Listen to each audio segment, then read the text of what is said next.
The enemy has armed objective. Kein feindlicher Sanitäter!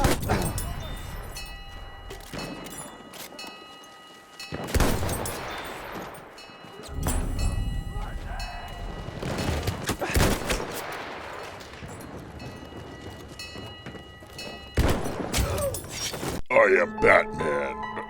Average sniper. What's up, guys? Welcome to another Battlefield 1 video, and I am very excited because we have some new sniper rifles.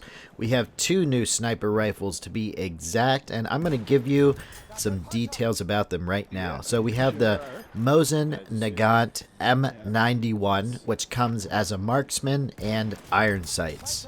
And then we have the Vetterli, I hope I'm saying that right, and that comes as a carbine and iron sights. Right now, you are seeing me use the Mosin Nagant M91 marksman variant, and this gun is a beast. Now, I don't have the exact weapon statistics because I can't find a source that's confirmed 100% correct. So I'm just going to tell you my experience with this gun, how to use it, how to lead your targets, what the bullet drop is like, and that's pretty much it. And then I'm going to go on to the next one. So this is the Mosin Nagant M91, and this is like a cross between the SMLE and maybe the Russian 1895. The bullet velocity is pretty high, so you don't have to lead your targets that much, but you do have to lead them a little bit when they start to get further away. The bullet drop doesn't seem bad at all. It almost reminds me of a laser beam. This gun is pretty boss. It has 5 rounds, and once you get down, the thing that's cool about the reload is once you get down to only having 1 left, you can reload a whole clip. You don't have to reload the bullets one at a time. The bolt action animation is kind of slow and kind of annoying, and if you scope back in too fast, you'll get this weird bump because he's still doing he's just still actually pulling the bolt. So it's kind of slow on the reload and kind of slow on the bolt action animation, but other than that, it is a great gun, especially with this marksman scope. And I'm using the chevron reticle, but you can use any of the default reticles that come on it. By the way, these guns are currently in the community test environment and will be available in the next DLC. Now, I know the Mosin Nagant is part of the DLC, but the next gun, the Vetterli, I'm not 100% sure if that's going to be a free gun or part of the DLC, since it is an Italian gun and not a Russian gun, and this is the Russian DLC. I assume maybe it will be a free for everyone gun, but like I said, I'm not 100% sure. That is just speculation. So I think my favorite gun is out of the two is probably the Mosin Nagant. I wasn't very impressed with the iron sight version, but I really like the marksman version. It's very accurate, very high speed, and see that it's like you pull the trigger, you get the hit, so you don't have to lead them that much. It's great. It's a great gun. Now the next one, which I'll be showing, is the Vetterli, and this gun wasn't my favorite, but it fascinated me. And it really fascinated me, and I'll wait to talk more about it until the clips actually start, which I think should be right after this clip ends with the Mosin Nagant. God, isn't it nice to have new sniper rifles, guys? It's like I've been using the same sniper rifles for so long now. I've been having to come up with creative ways to have fun, changing my scopes, changing my reticles, changing the variants, and now I know I'm going to be diving deep back into Battlefield 1 to test, to play, to just get used to these new sniper rifles. It's so awesome, and I just can't wait to see if there's any changes to them, and I can't wait to have more information for you guys on these. Alright, so this is the Vetterli, and this is basically made for close to medium range. It is not a long range by any means, and if I was to compare it to one of the other scout rifles, I would say it's probably most like a cross between the Martini Henry and the SMLE. I would say between the Martini Henry and the SMLE. Now, the sweet spots for these new sniper rifles, the Mosin Nagant seems to have a sweet spot very similar to that of the Russian 1895. And this one seems to have a sweet spot very similar to that of the Martini Henry. But I did not get that many sweet spot kills with the Vetterli. It was difficult at best to determine the sweet spot range, but I found that it is very close, maybe actually within 25 to 30 meters, very similar to the Martini Henry, but I don't have that exact information for you just yet. Now, this gun comes with a carbine variant and a iron sights variant, and there doesn't seem to be any difference, you know, between the two of them as far as like the bullet velocity and everything. I'm pretty sure most of the gun variants in this game have the same statistics.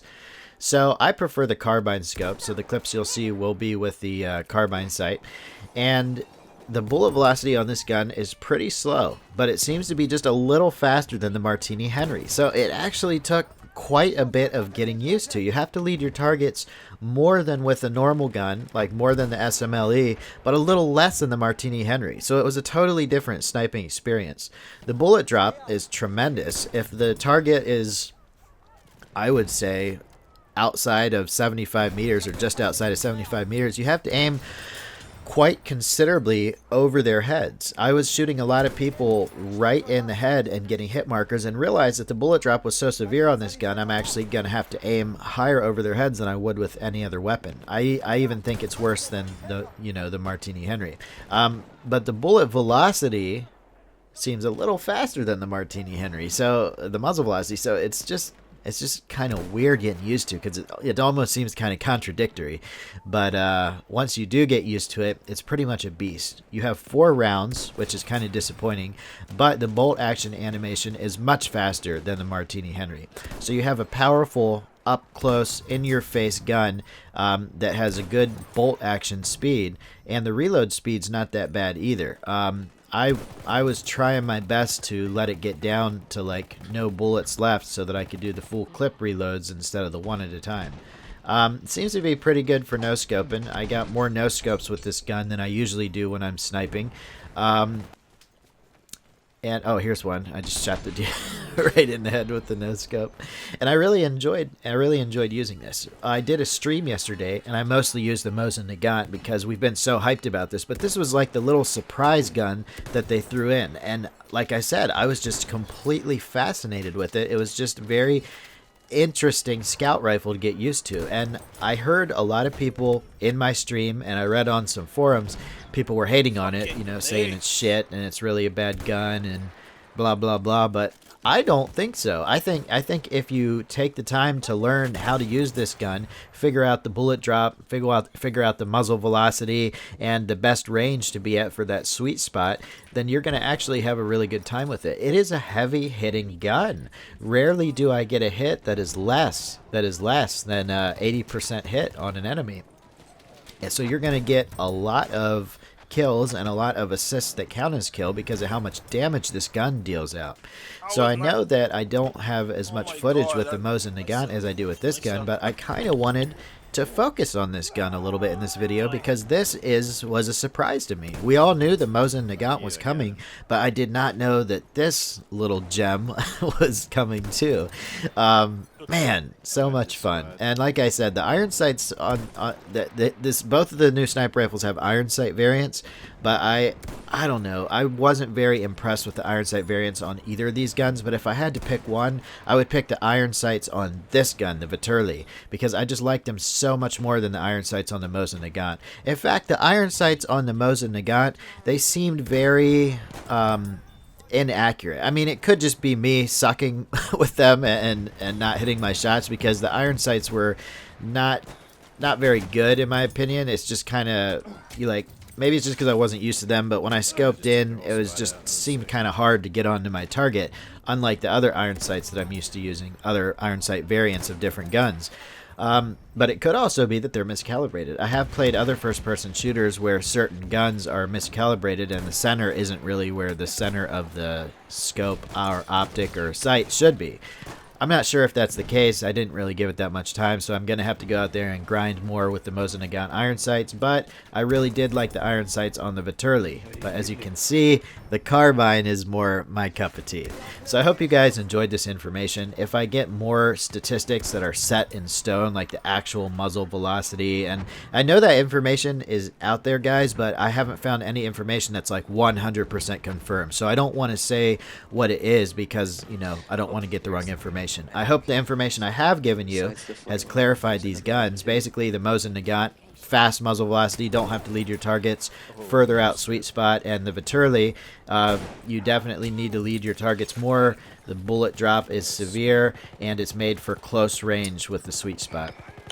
So I hope you guys enjoyed this video, and I will see you in the next video or the next stream. Go ahead and leave me a comment. Tell me which one of these guns is your favorite, what your experience has been, and hopefully we'll get some stats that are set in stone very soon. I'll see you guys next time. Later.